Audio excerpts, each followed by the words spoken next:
La seduta è aperta.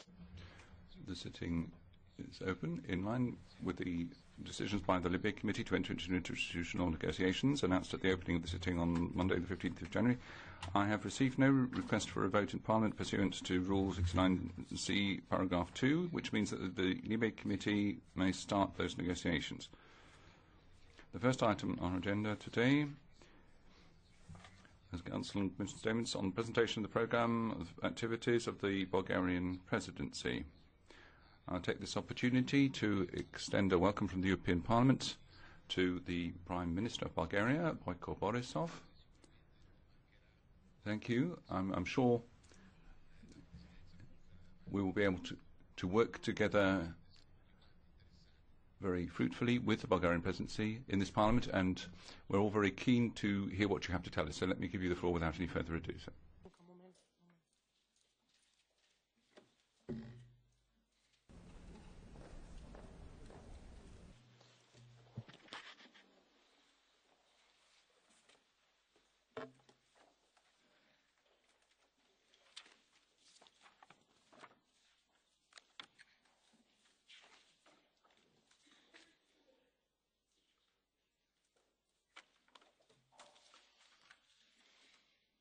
Включено ли?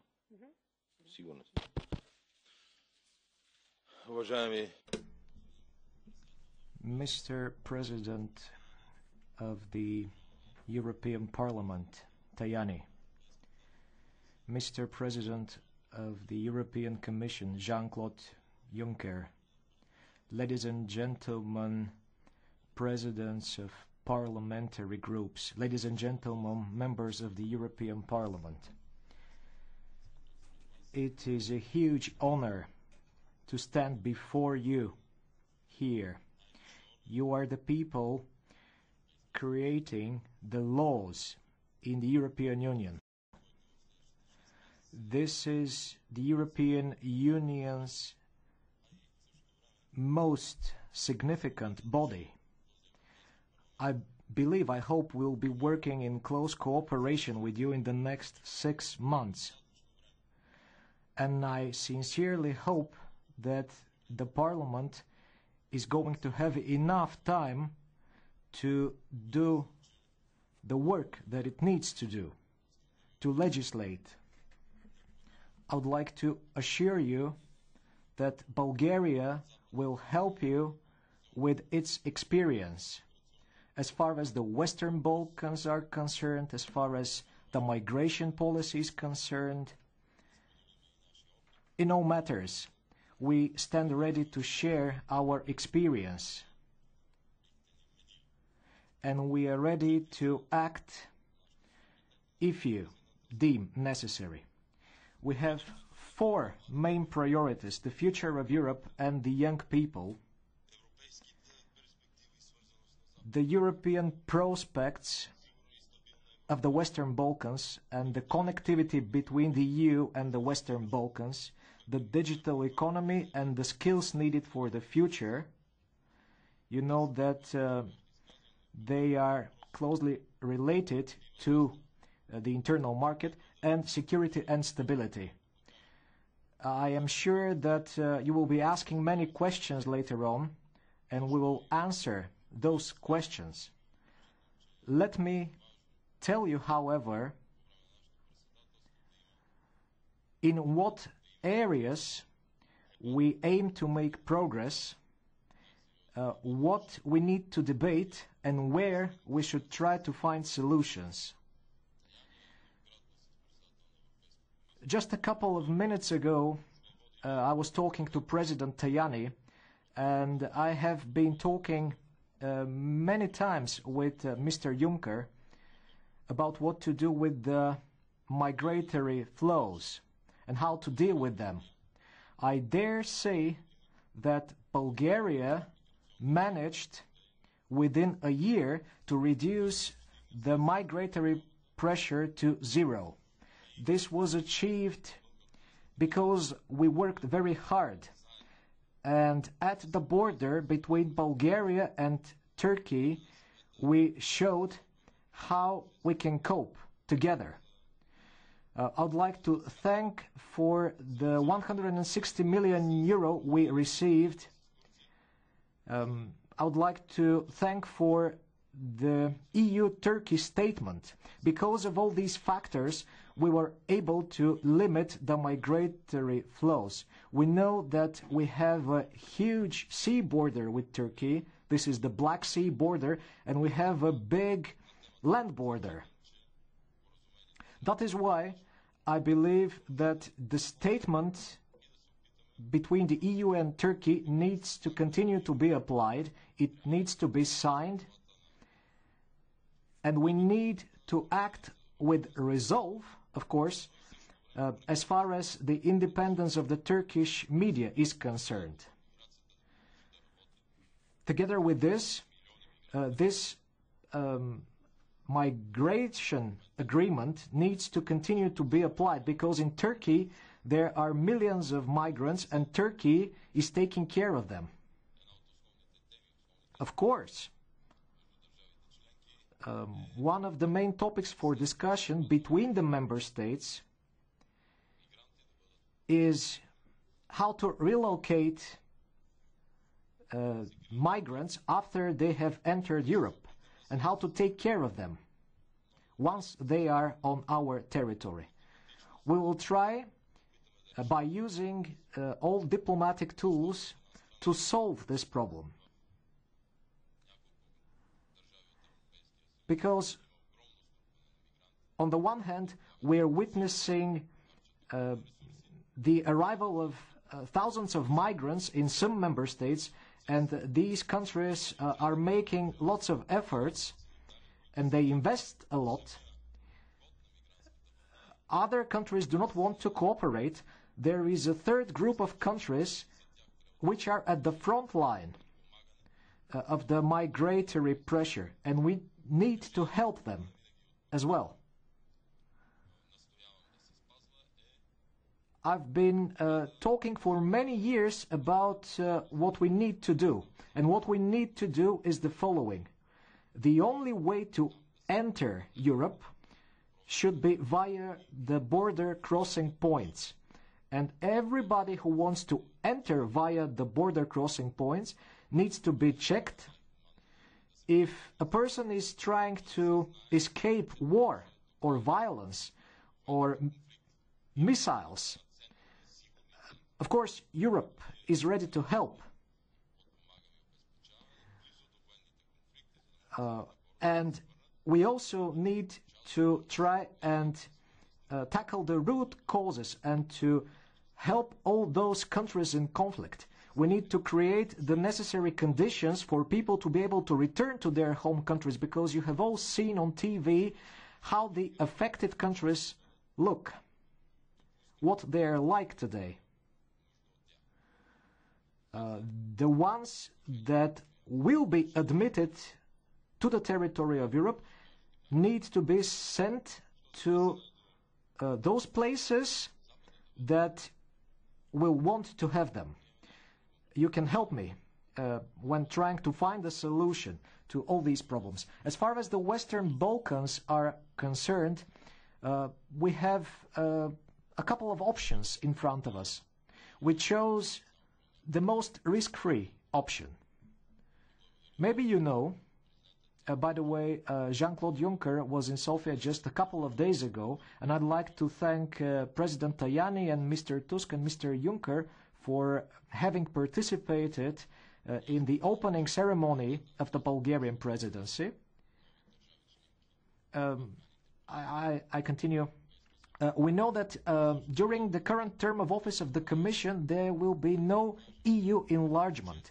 But on the other hand, we need to say to the candidate countries in an open and frank way what's going to happen to them. And do they need to nurture any hope or not?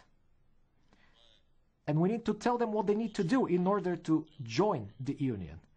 I know the region, and I dare say that this is the right time to tell them that their European prospect is open. You saw what happened yesterday. Just one bullet one fire was shot and the situation changed dramatically.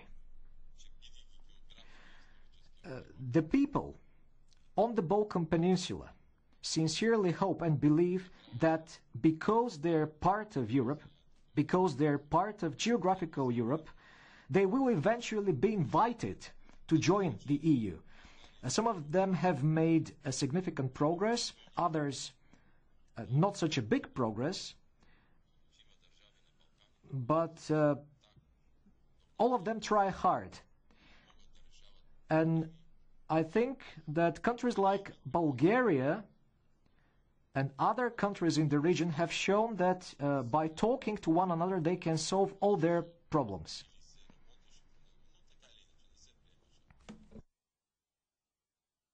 The Treaty on Good Neighborly Relations between Macedonia and Bulgaria was finally signed yesterday.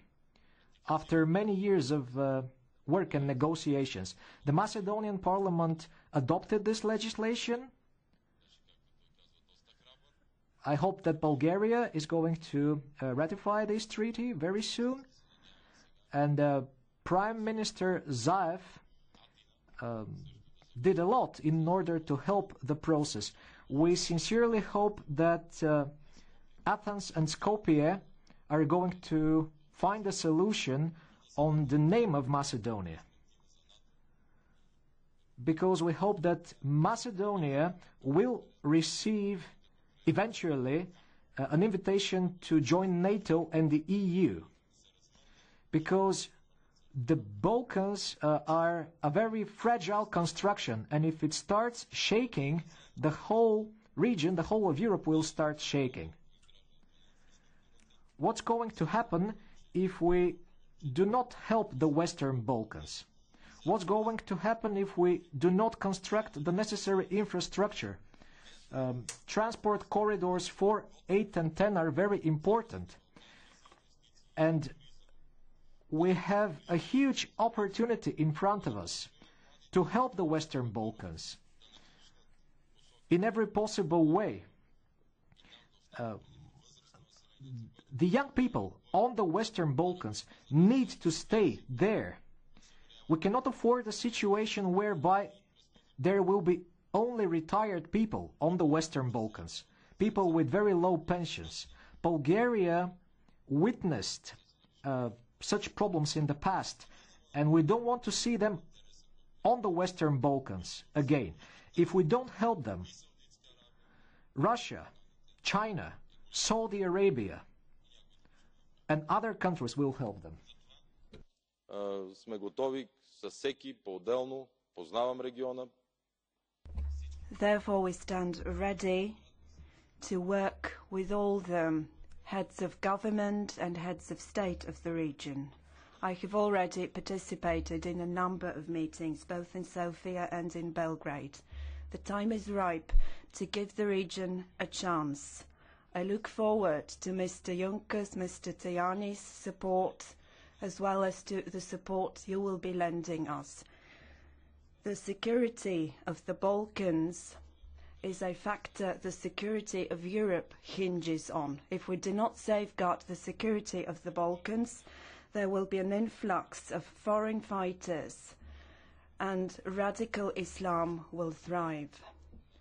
There is a favourable environment for such tendencies on the Balkans due to the majority of Muslim population there.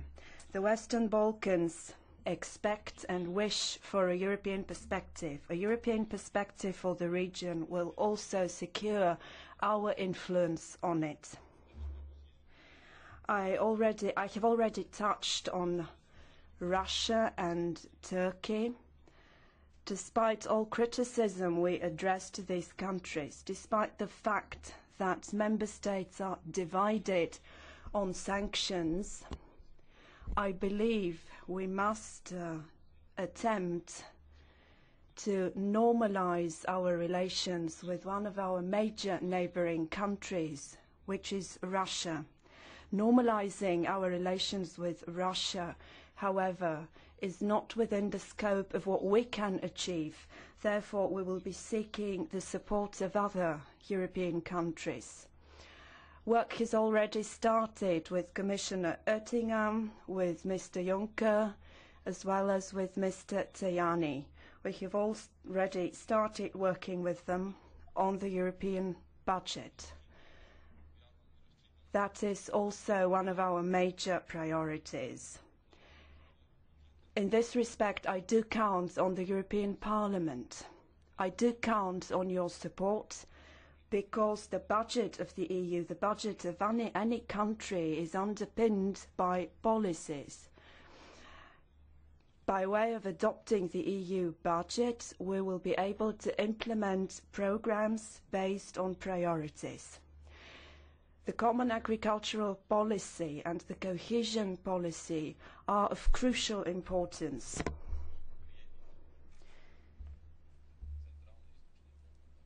Eastern European countries and Central European countries only recently acceded to the EU. These countries, along with Bulgaria, have achieved prosperity. Bulgaria's economic growth amounts to 4%. Our unemployment rate amounts to 6%. We have a zero budget deficit as well as a huge currency reserve. The Bulgarian lev is pegged to the euro. We are in the so-called Eurozone waiting room. What we have achieved so far by way of competitiveness, by way of infrastructure in the area of education, the environment and transport has been achieved thanks to cohesion financing. I would like to take the opportunity to thank all the countries that have contributed to the development of Bulgaria and of the whole region. I do know what the situation was like in former communist countries before the transition. Nowadays, when you visit Bratislava, Prague, and other capitals in the region, you will see that a huge difference has been made. That is why we should extend our gratitude to old member states who have invested billions in aligning our economies with theirs, who have invested in our development. We are not just a market. We also have other opportunities in terms of culture and geopolitics. I think we are the best place to live at. Europe is one of the best places to live at in the world. That is why we must continue implementing cohesion policy.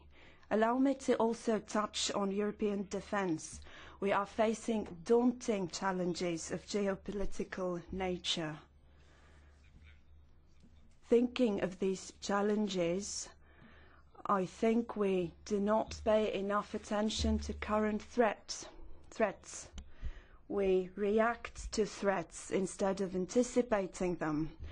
We often sit on our hands in the face of certain tendencies. We leave it to other major players such as Turkey, Iran and Russia to take decisions on subjects that have huge implications for Europe.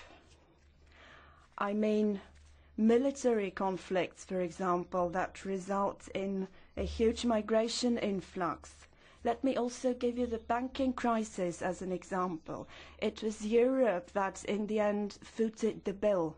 During the banking crisis, we held a series of really long council meetings in an attempt to resolve this crisis. Those at the helm of Parliament, Commission and Council did manage to resolve the financial crisis. As a result, there is economic growth in Europe now. I am sure that we are the best.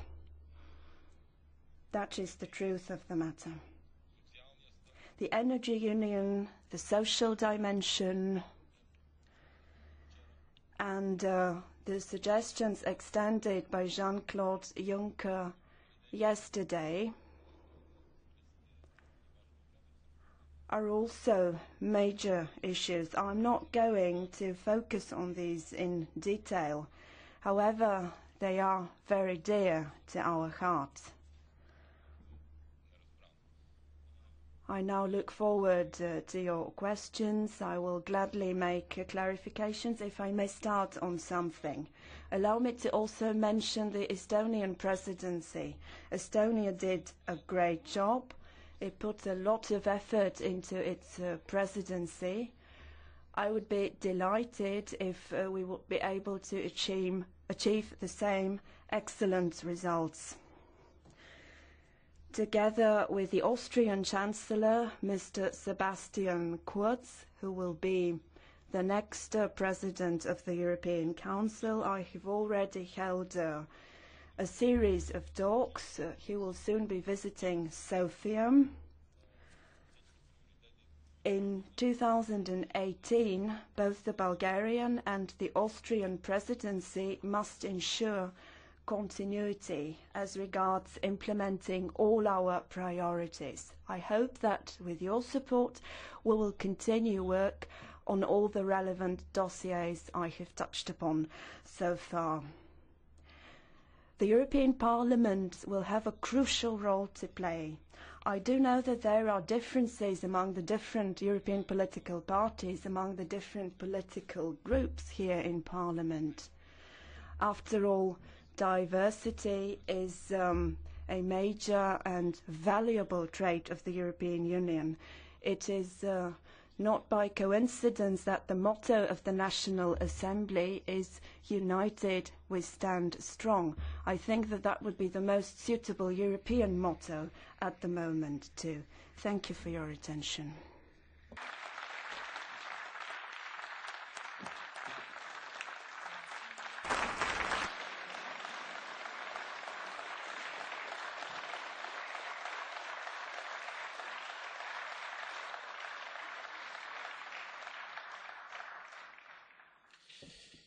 Grazie, grazie soprattutto per aver...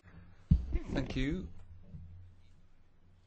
Thank you above all for having reiterated during the course of your presentation the central importance of the European Parliament, our work for citizens, and the improvement of our union. There's an important step there, and that recognition on your part will ensure that we will be able to work together well. I shall now give the floor to Jean-Claude Juncker, the President of the European Commission. Mr. President, the Prime Minister, ladies and gentlemen, let me start by saying that one of the most pleasing aspects of the Bulgarian presidency is that I will get to see my good friend Boyko more often than usual. As I said to him when he hosted the Commission in Sofia last week, this is a special moment for Bulgaria, of course, because it's the first Bulgarian presidency of the Council, but also for me personally. It was under Luxembourg's presidency, myself being in the chair of the President of the European Council, that the decisions necessary to launch the overall enlargement process was taken in Luxembourg in December 1997. President of the European Council, once again, I had the honour of signing Bulgaria's accession treaty to the European Union in Luxembourg in April 2005. I remember the year 2005 for so many reasons, particularly because we signed in April the accession treaty. I remember that day like it was yesterday. I remember the emotion that I felt at seeing Europe's history and geography reconciled. I remember what it meant to a proud European nation to join its friends and allies in our union. The clocks you had installed everywhere throughout Sofia, counting down the days until Bulgaria's EU accession, is a picture I have always in mind. And I felt a kind of, like the Germans are saying, Vorfreude, pre-happiness to some extent. The hope and joy we all felt on that day must never fade away. I even remember some of the words I used. That day I said, I'm saying sometimes things like that, I said, history without truth is like a day without light. And the truth is that Bulgaria had come a long way to join our union. It had to make changes in a handful of years that other countries made in decades. It had to be patient, it had to be determined, it had to be courageous, and it was. Today, it is with great pride, but also with great expectation, that I look forward to the next 6 Bulgarian months. Monsieur le Président, Mesdames, Messieurs. President, ladies and gentlemen, I am pleased to see that the Bulgarian presidency is particularly well prepared for the upcoming 6 months. Bulgaria's presidency will be crucial for the EU. I have seen that the presidency is well prepared. I've seen that over the last week as I had a chance to visit Sofia. For the Bulgarians, and for all of us, it's an opportunity to finalize the work on some of the major challenges that the EU faces and where the EU can make a big difference. I'm thinking particularly about migration, the digital economy, and security. The Prime Minister has tried to build consensus around his major priorities. And I think that it's a focus that has been required more than ever. Since 2014, when my commission took office, we have put priority legislation before the legislators. 29 of those proposals have been adopted already, and now we need to ensure that the legislators can complete the legislation before the next European elections. The challenge of the next few months will be to transform our proposals into legislation. If the Parliament and Council can conclude the legislative process, the faster our citizens will be able to feel the benefit of our policies in their daily lives. But time is pressing, and I would like to see this work concluded before Europeans have their next meeting with universal suffrage. I think that it's important that we should prepare the future as well by defining Europe's ambitions for the coming years, as well as the budget that will be required to do that. We also need to make choices, of course. We need to think carefully where we should be spending more money and where we can spend less money or where we could spend differently. That's why I would like a positive debate that can deal with the substance on the contents, but also on the financing. Let's not start the budgetary debate by talking about the ceilings. Let's start the budgetary debate by talking about the contents and the priorities.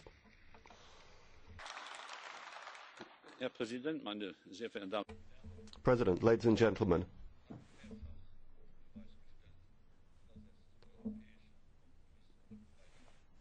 Bulgaria has already shown that it can contribute to European solutions and can build bridges. We can build bridges not only among our EU member states but also to the Western Balkans and to the neighbourhood. The people, its diversities, its nature, these are all factors that the Bulgarians know very well, and they can help these countries with the difficult accession process. Bulgaria has achieved a lot, particularly in terms of its economic development. The Bulgarian economy last year grew by 3.9%, Employment is developing positively. Bulgaria's public debt has been brought under control in a manner that's much better than many of the countries of the Eurozone. So Bulgaria will be able to join the ERM2 and then the Eurozone in the foreseeable future.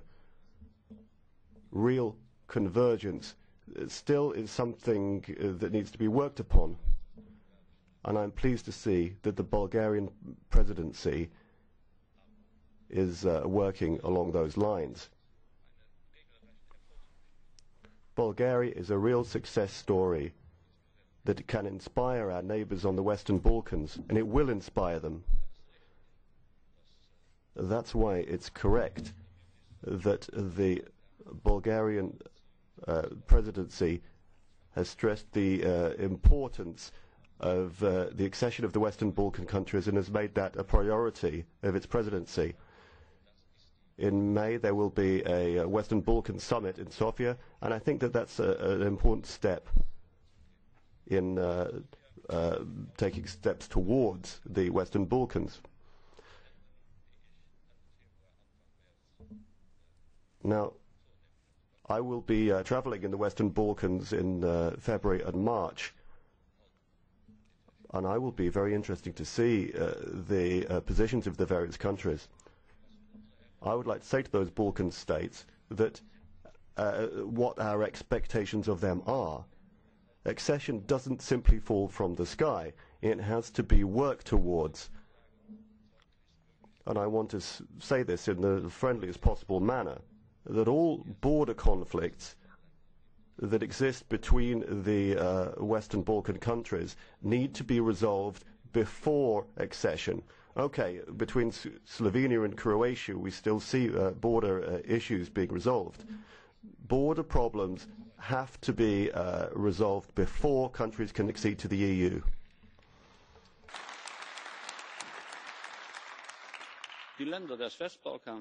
The countries of the Western Balkans deserve a real European perspective.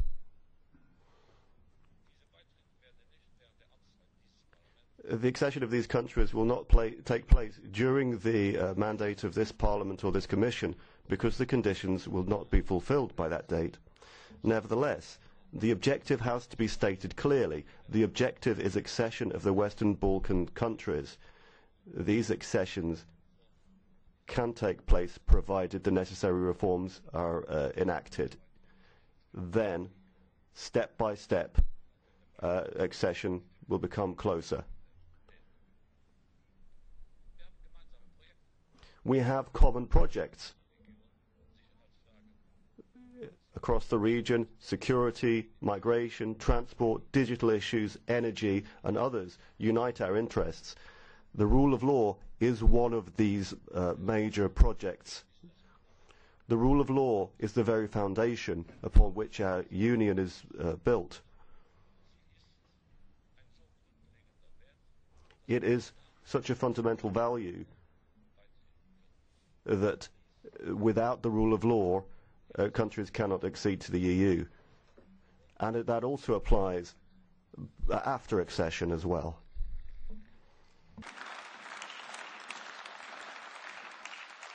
Wir befinden uns in einem konstruktiven Dialog. We're currently in constructive dialogue with the Polish government. I've spoken to the new Polish Prime Minister in Brussels. We have both made a considerable effort to unite our opinions. We are not at war with Poland. We have a disagreement with the Polish government, and the activation of Article 7 does not mean for any sanctions. It is simply a warning article. So in Poland, people should stop acting as if we had decided to impose sanctions upon Poland. That is not the objective of Article 7.1.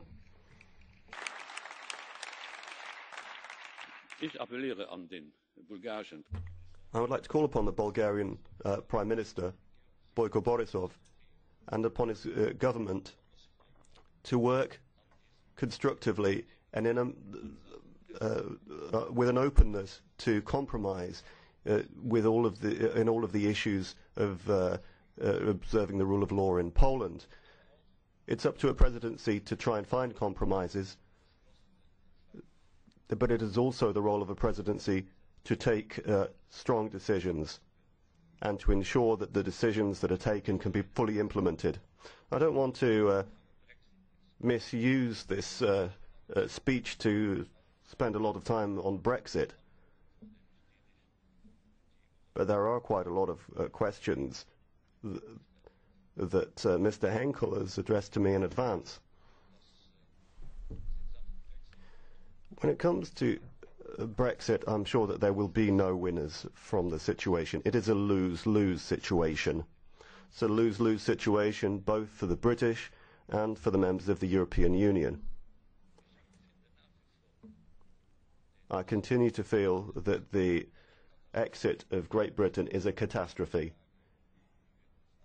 It is a defeat that we all have to deal with the consequences of. But the causes of the British decision run much deeper. As Mrs. May has said, the British have never felt entirely comfortable with the European Union.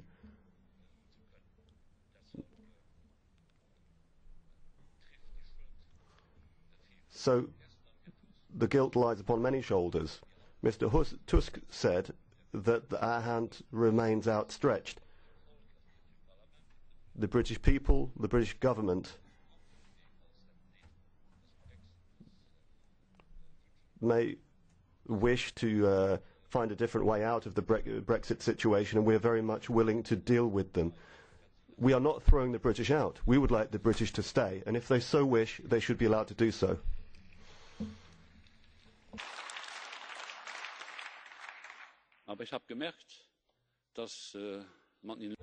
I did note that in London there was a rather irritated response to this proposal. But note that even if the British leave, according to Article 50, then Article 94 would allow them to accede again. And I would be happy to facilitate that.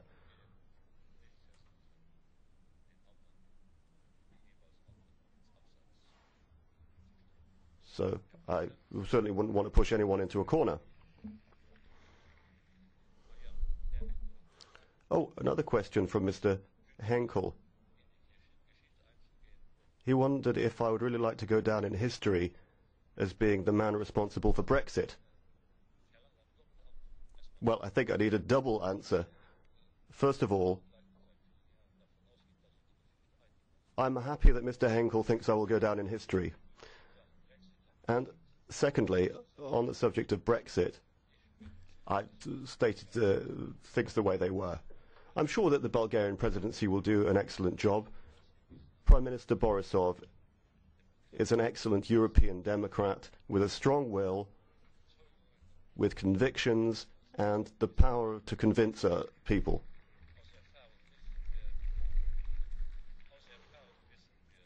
And from experience, we know that it doesn't matter about the size of a country.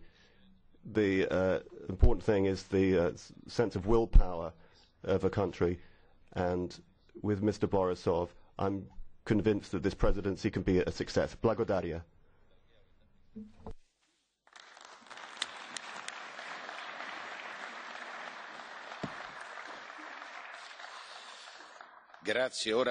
Thank you. And we will now open up the debate. I'm normally fairly flexible about speaking time, but I must ask you to respect your speaking time strictly today because we have a very tight agenda. Following this extremely important debate, we have another similarly important debate with the Taoiseach of Ireland.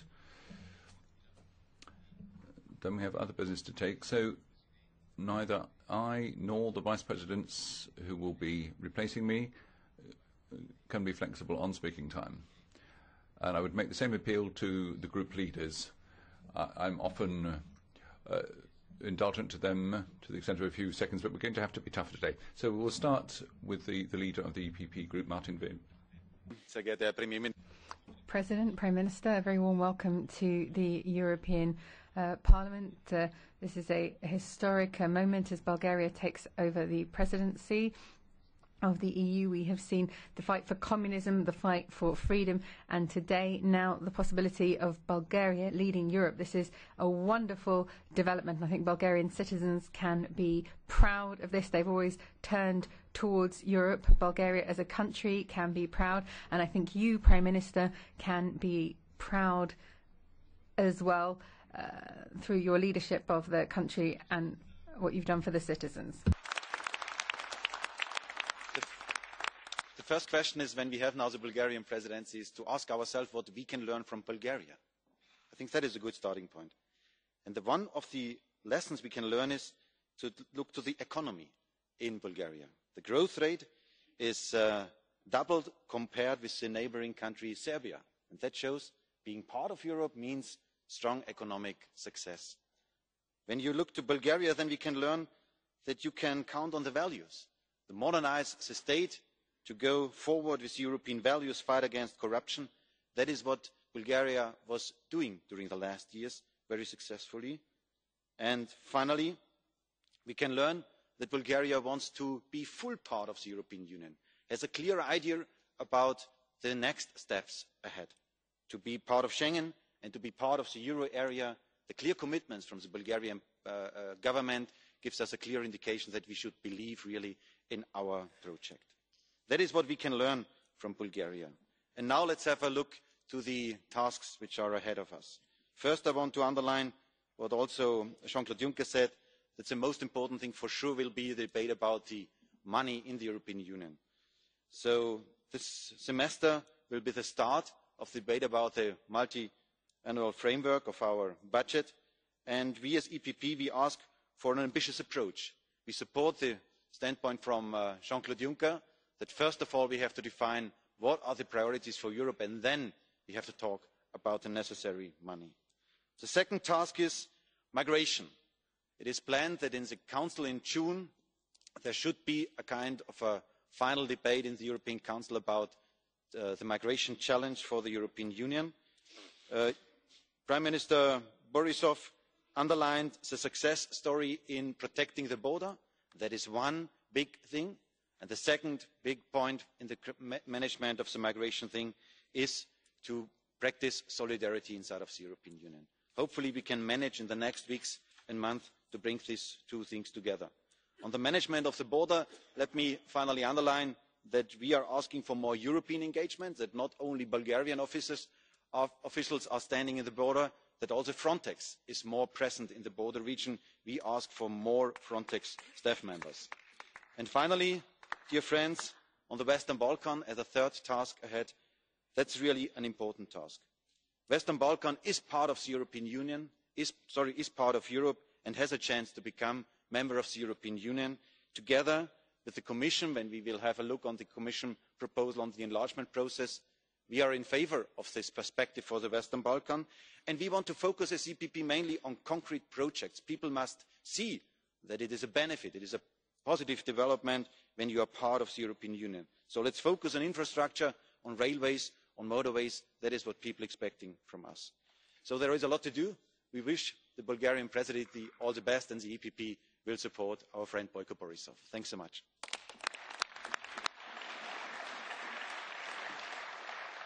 Now on behalf of the Socialist Group, Elena Valenciano has the floor. Thank you, President. First of all, on behalf of my group, I'd like to express our great respect for Bulgaria and Bulgarian citizens who have shown their commitment to European values and European integration. You have taken over the presidency at a time when there's a tough ideological struggle underway between open pro-European thinking with solidarity and then nationalist, populist excluding forms of fantasy. And it really sends a shiver up your spine to hear a European leader talking about the white race. So you've got a lot of work in front of you if you want to lead the European Union towards the future based on openness and solidarity. You have a very well-structured programme. Now, I'd like to focus on some of the policies you've set out. We, European Socialists, would be glad if the Bulgarian presidency would emphasise social justice, developing the social pillar that so many European citizens are waiting for. Social justice will only be possible if there's tax justice. So, ladies and gentlemen of the Bulgarian presidency, we need to harmonise taxation in Europe to make convergence possible so that we can fight inequality. We agree we need to work hard to complete the digital single market. Now, if we're serious about what we say, as we did yesterday to the Commission and the Council, I would say that Parliament has done its job, so has the Commission, but we're still waiting for the Council to take its decisions. The Council, at this point, must take the necessary decisions. You'll be well aware, Mr. Borisov, because as you're from Bulgaria, you understand this line of thinking. We need a common system in Europe for asylum and migration, and we need urgently to revise the Dublin Convention. You can rely on us for that. But there's also the rule of law, and democracy, and the defence of democratic rights. Article 7 has been opened by the European Commission vis-à-vis the Polish government. Free expression and fighting corruption, all this is part of European values. And we're keen to see your contribution in the Western Balkans too. Europe is a community. That's not just a stock phrase. It means we have to have the same values in all countries for all our citizens. Our group will not accept any discrimination. Bulgaria and Romania must be part of the Schengen zone. It may not be easy, but you can rely on our group if you head in that direction. Lastly, Mr. President in Office of the Council, on behalf of the women of the European Union and their friends, I would appeal to you to ensure that the European Union sign up to and ratify the Istanbul Convention once and for all, because the equal dignity of women requires every effort to be made by European Democrats. Thank you.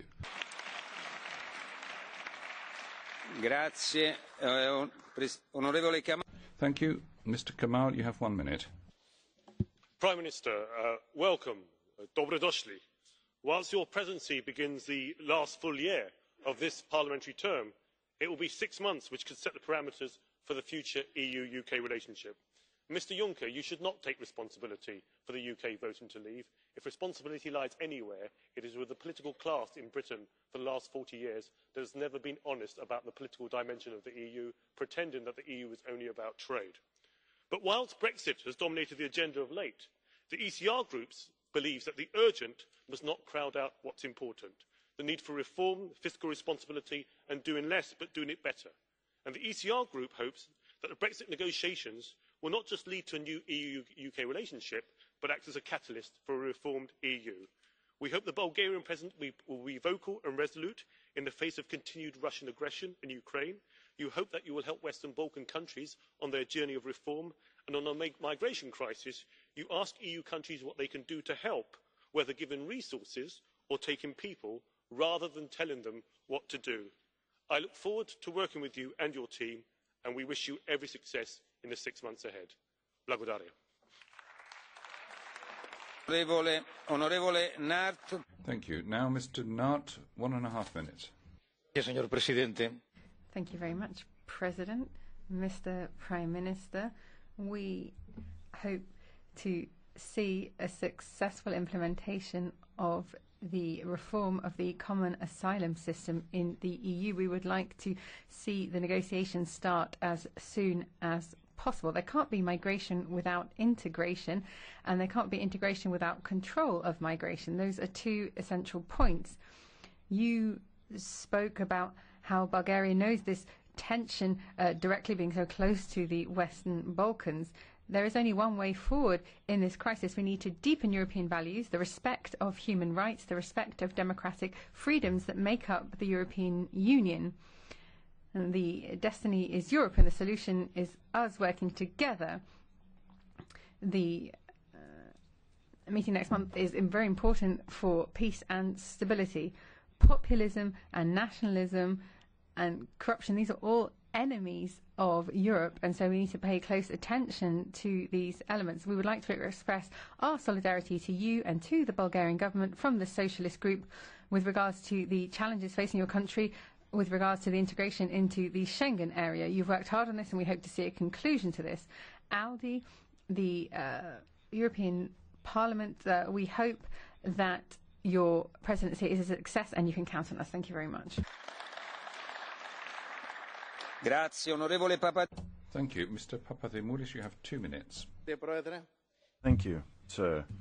Mrs. Juncker and Borisov, 10 years after coming into the EU, Bulgaria is assuming for the first time the presidency of the EU. It is an important moment, and I would like to welcome personally the Prime Minister of Bulgaria, Dobrososedstvo, Minister Председател. A lot of the priorities of the Bulgarian presidency are very important for my group as well, the group of the European left. The youth unemployment, brain drain that has to be turned into a brain gain for our countries, the social economy, training and education, as well as migration. I would, however, like to give a special emphasis to the European prospect of the Western Balkans. I am especially happy because Mr. Juncker said that the main goal is to have the Western Balkans accede to the EU. And I think that the Bulgarian presidency is very well placed in order to make some progress on these issues. So, in order to make that progress, both the countries of the Western Balkans and the EU should move forward with a dialogue, always respecting the rule of law, the rights of minorities, fighting corruption, inequality and poverty. In this recent period, we have had some great initiatives within the Balkans. We have the agreement between Mr. Tsipras and Borisov for common infrastructure projects. The dialogue that is starting today between the governments of Athens and Skopje in order to have a solution with the name issue, I think will lead to a solution that will be positive both for Greece, Fyrom, the Western Balkans and the EU. So this is the way that can turn Balkans from a danger for Europe to a bridge of cooperation between Europe, the Balkans, the Eastern Mediterranean and the Middle East. So I think that the next 6 months are a very good opportunity for us to make progress. Thank you very much. 3 minuti, prego. No. 3 minutes, Ms. Keller. Please do respect your speaking time, everyone. Minister, welcome to our plenary. A presidency always is, of course, a very good time for a country to shine in the European Union, but it's also always a great time to shine a light on the country specifically and to have a look at what's happening there. And there, I think we can see a lot of things happening right now. Looking, for example, at the mobilization, thousands of people on the streets protesting for the preservation of a unique centuries-old forest, the Pirin forest that you're of course familiar with. And they're protesting against corruption and a very dodgy decision to permit a skiing resort and also commercial logging in this precious natural heritage, which is also protected by the European Union law. And thereby, again, it's not just an environmental issue, which of course is important, but it's also an issue about how we respect European Union laws and rules. And there, I think, as a presidency, you should really lead by good example. And that is one area where I think you can make a big difference. 11 years have passed since the accession, but we've also had 11 anti-corruption reports by the European Commission. And still, Bulgaria lists as the country with the most corruption in the European Union. That's a great pity. But also looking at the anti-corruption measures that have been taken in Bulgaria, Many of them can be seen as messy, as ineffective and even counterproductive. For example, looking at the most recent anti-corruption law, which will say that whistleblowers, and that is people who from the inside of the administration will highlight corruption cases, that those people will face the danger of being persecuted. And citizens will still might have to pay bribes for access to public service. There is still a problem with high influence on public life and media from very obscure circles. And also the Commission cannot ignore all of those issues.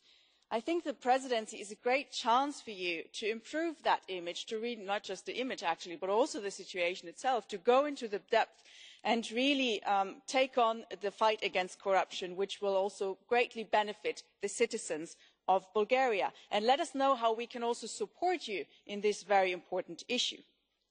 2018 is a very important year for the European Union with the elections coming up. Many issues that have been highlighted, Eurozone, finally getting real on climate change, social issues, all those things, also rule of law, that is very important issues. You've picked a very interesting motto, United we stand strong. I think this is very correct and true.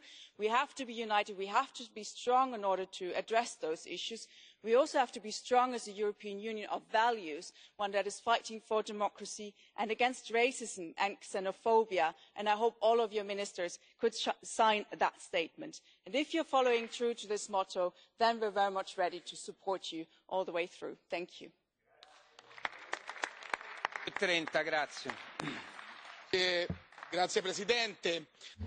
Thank you very much, President, Prime Minister, colleagues. I very much appreciated the choices of the Bulgarian presidency's priorities.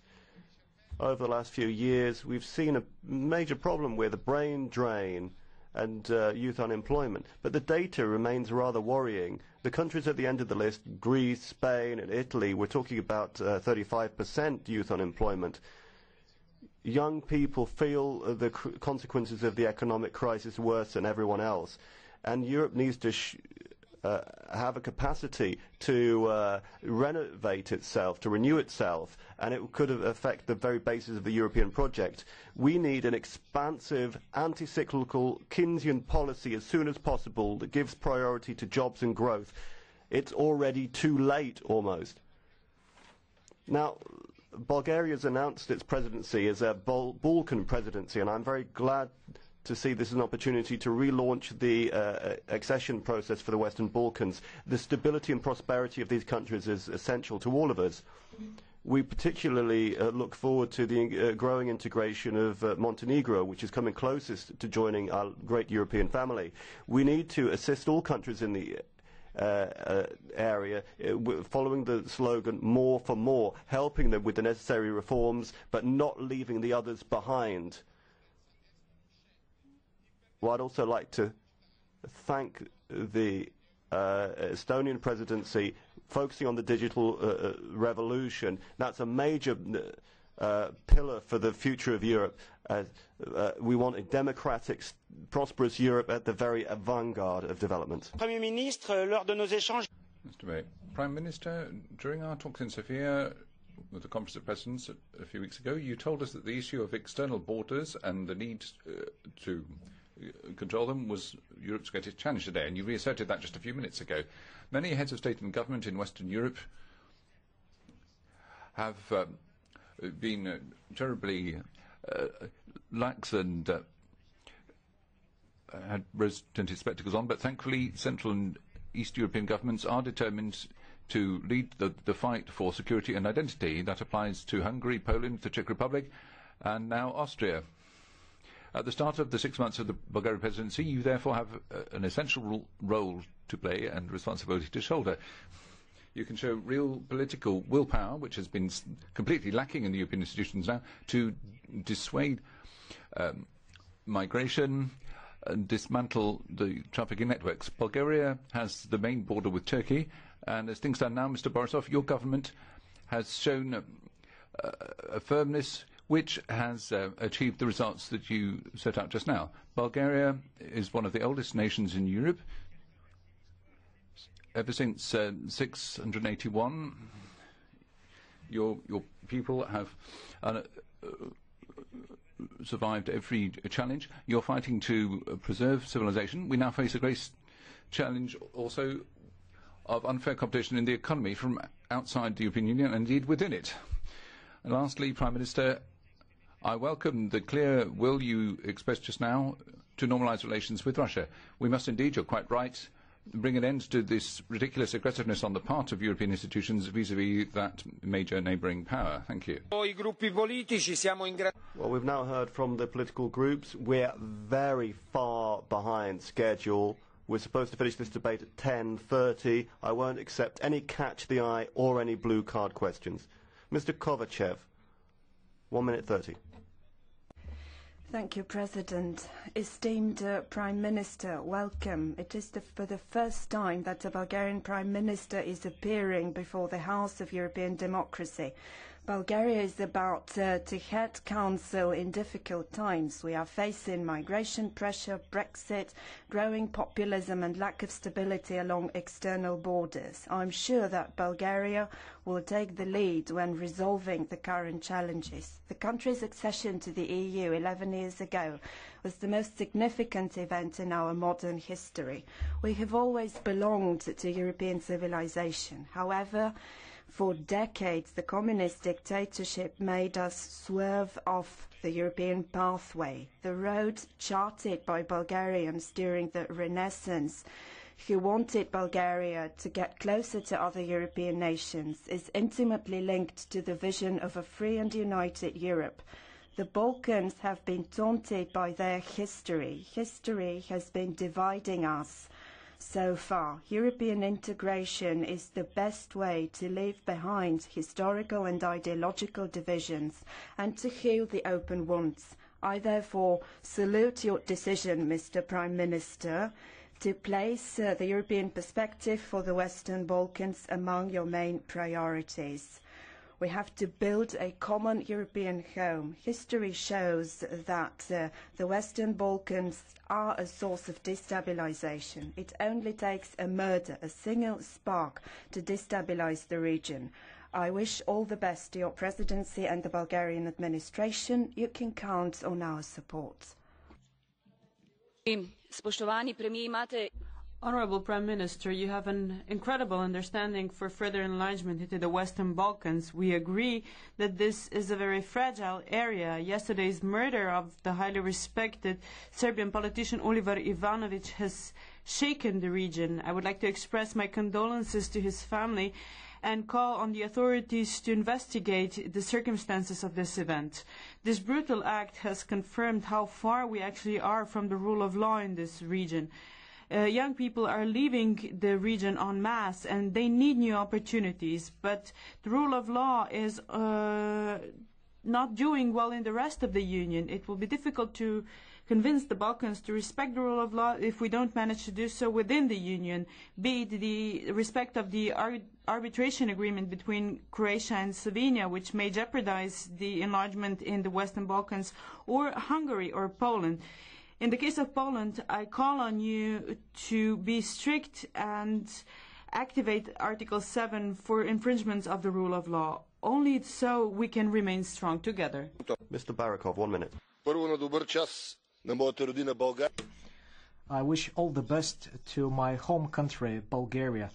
Mr. Prime Minister, it is very nice that you are talking about prospects, because most of the European citizens do not see any future prospects. They are losing because of the European Union. In Bulgaria, there is a very dangerous, even deadly symbiosis between the government and the corruption. Let us not act like ostriches digging our heads in the sand.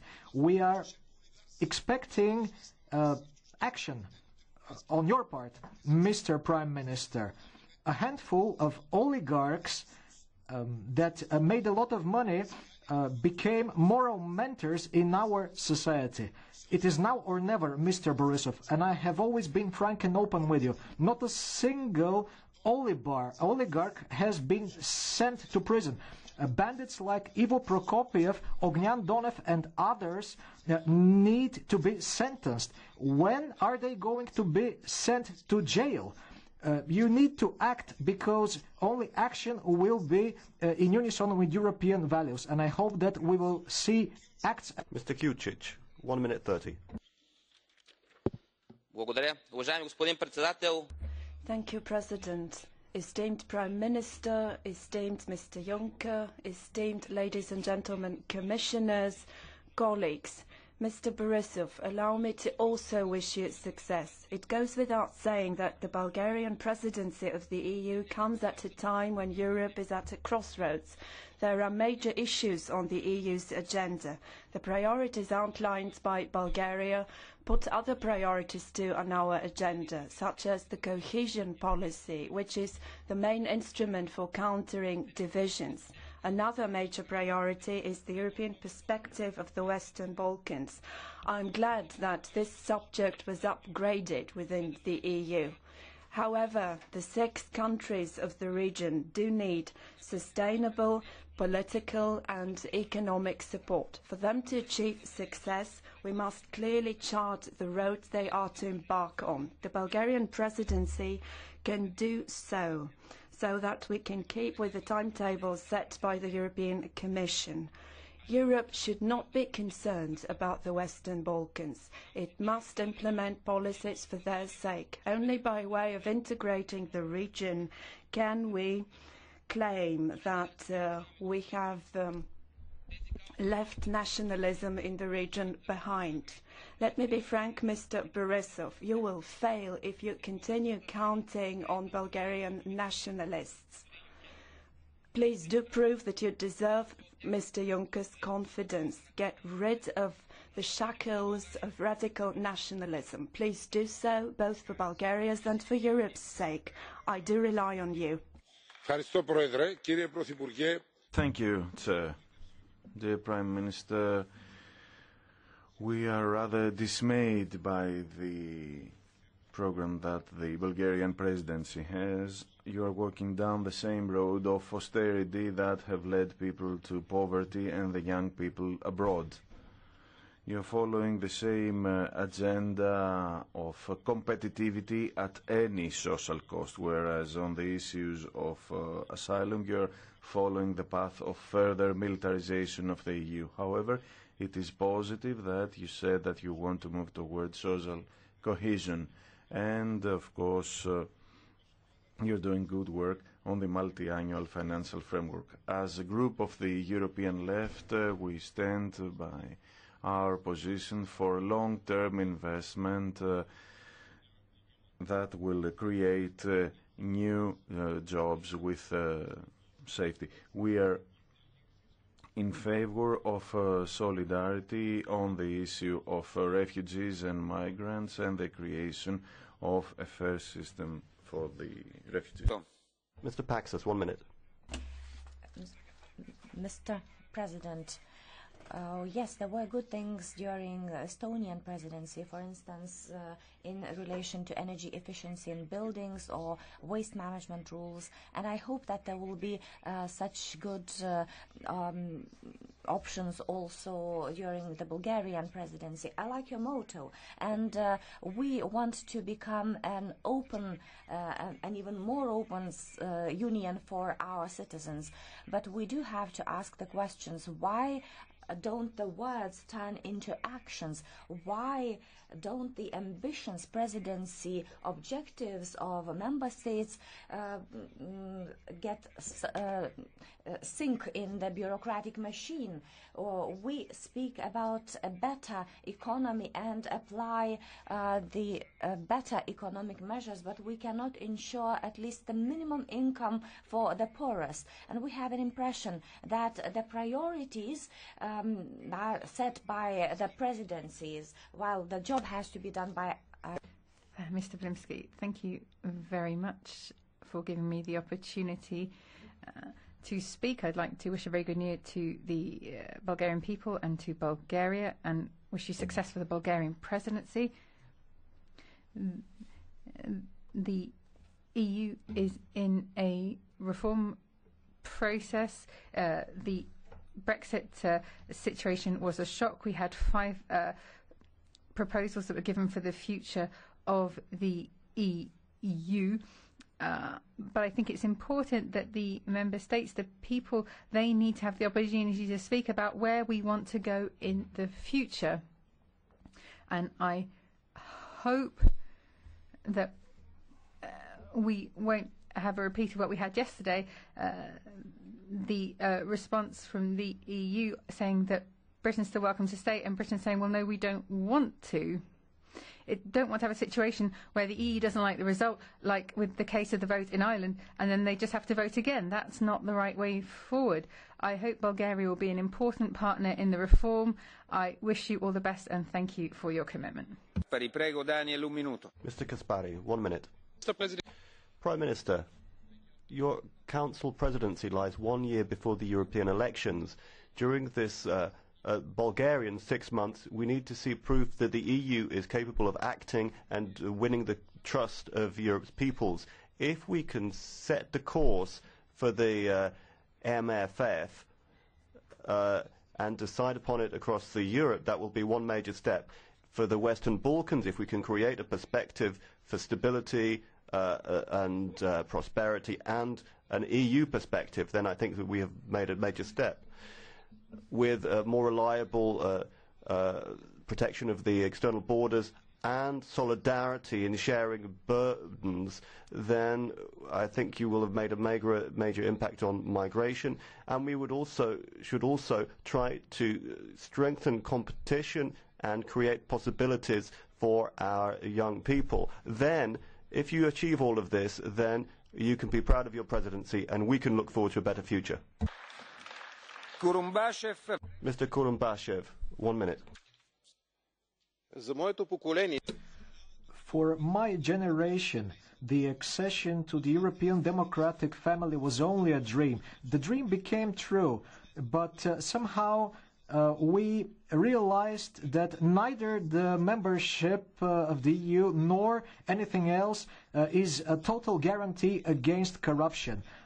A couple of years ago, Bulgaria occupied the 30th place in the ranking of corruption or transparency without borders, and now it occupies the 100th place.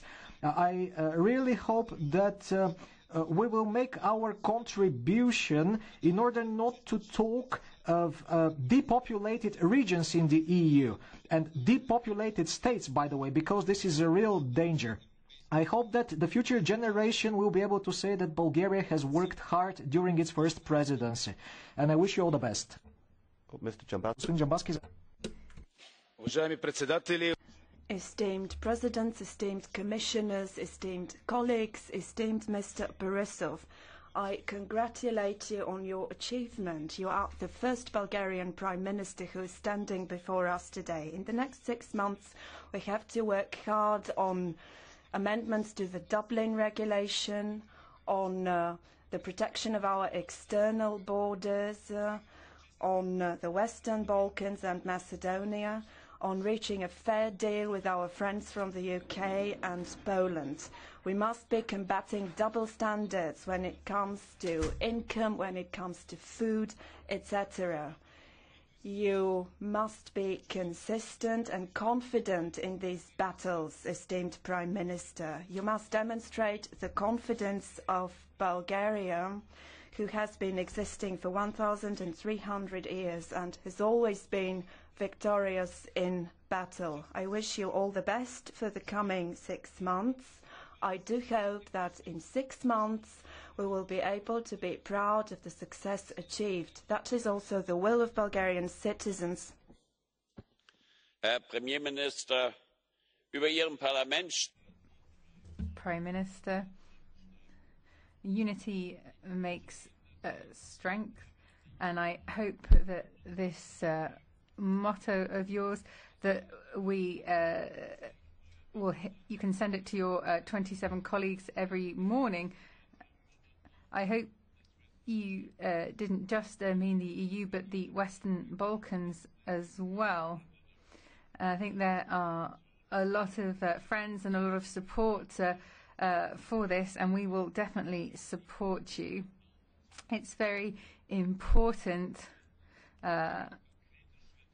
here but also on the ground. We want to see specific steps for Serbia, for Montenegro, negotiations with Albania, and also acknowledging the good work of our Macedonian neighbours. It's not easy, but we have to say to these people that we do actually want them. Roaming and other measures could be a positive step forward. Prime Minister, you have told us that you want to normalise relations with Russia. You would have my support for that. I think it's high time. Thank you. E adesso la replica del Presidente Juncker. Iniziamo da lei. And now Mr. Juncker for your replies. Präsident, ich bin immer sehr. Well, President, I'm always very happy to take the floor here, even when I have nothing particular to add to what I said at the beginning of the debate. I just wanted to say that the Bulgarian presidency is certain to be a success, and I would like to thank all of our colleagues who have appeared in larger numbers than yesterday, and it's been an active debate. So thank you very much. Juncker, Presidente Borisov, a lei la parola, prego. Mr. Borisov, you have the floor, sir.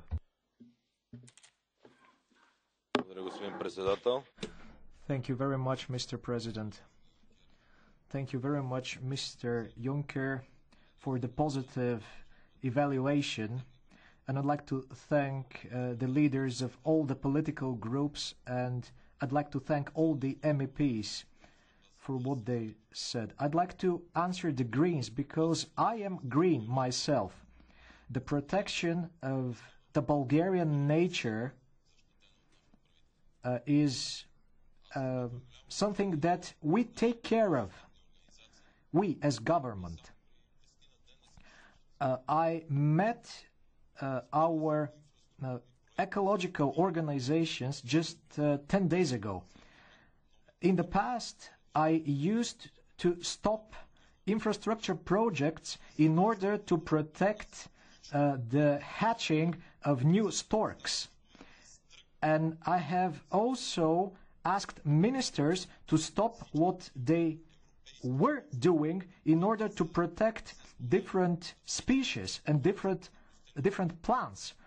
All our infrastructure projects are designed in such a way that we are trying to help bears, wolves, turtles, and tortoises as well. Please, listen to me. This is only about a second cable car, because right now we only have one cable car in those mountains, and tourists need to wait for hours in order to take this cable car. Really, trust me, tourists need this second cable car because right now they're using their cars in order to climb this mountain.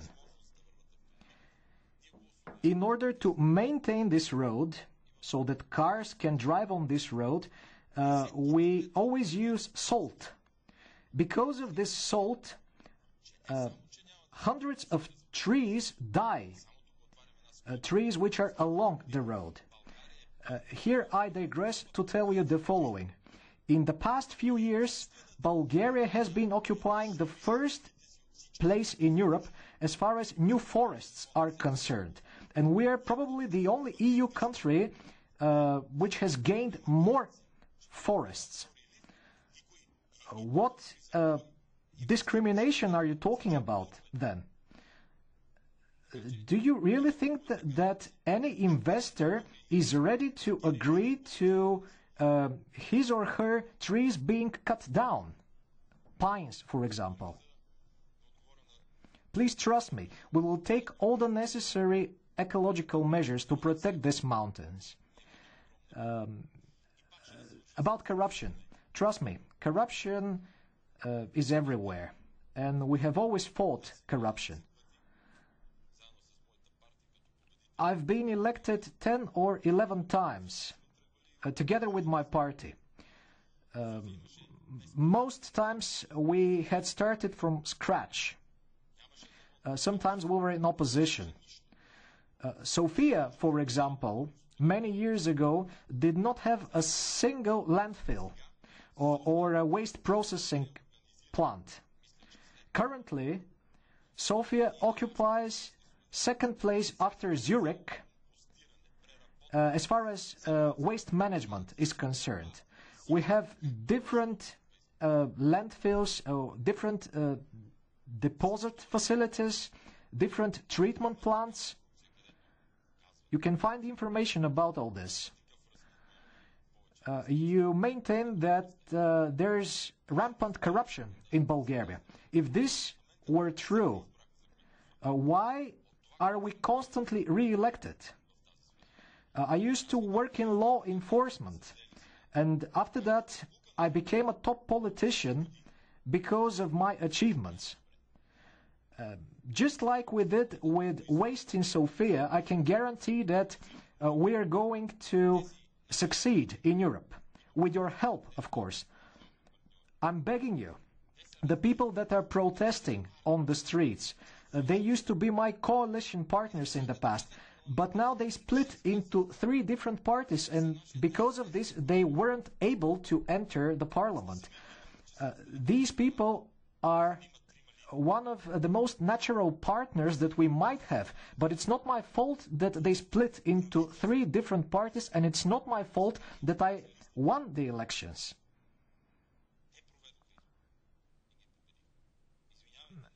The socialists were in power when the elections were held, but we won anyway. It's not my fault that I won, I repeat this. I'd like to answer about the Istanbul Convention as well. The Bulgarian government agreed to this convention, but the Bulgarian socialists at their own meeting decided not to support the convention in the Bulgarian parliament. I will do my best in order for this convention to be ratified by the Bulgarian parliament, because there is a lot of violence against women, and you can count on me, and I count on the support of the Greens in this respect. At least I hope I will get it.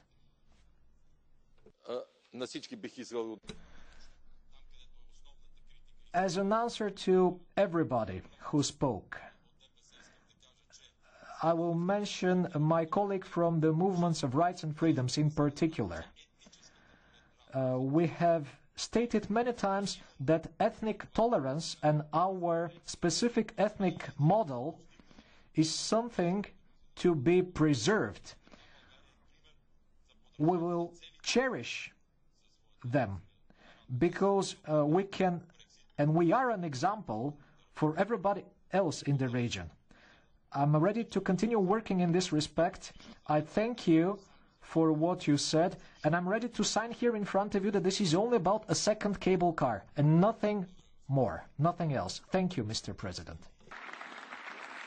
Presidente Borisov, buon lavoro. Thank you, Mr. Borisov. We wish you success in your work. That brings the debate to a close. And I shall restore the chair to President Tajani for our debate on the future of Europe with the Taoiseach of Ireland.